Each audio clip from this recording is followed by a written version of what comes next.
Meanwhile, Antequera is under an orange alert, signifying the high risk of flooding and dangerous weather conditions.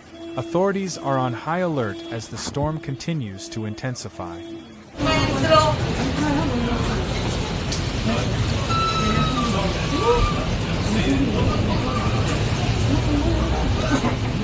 La plaza, mira cómo va. Ya está cogiendo agua. Vaya, el taxi es tonto. ¿Cómo puede ese taxi cruzar eso? Increíble. In the district of Campanillas, on the outskirts of Malaga's capital, officials are taking preventive measures to evacuate residents whose homes lie dangerously close to the Campanillas River. With the relentless rains causing water levels to surge, there are growing fears that the river will overflow, placing nearby neighborhoods at extreme risk.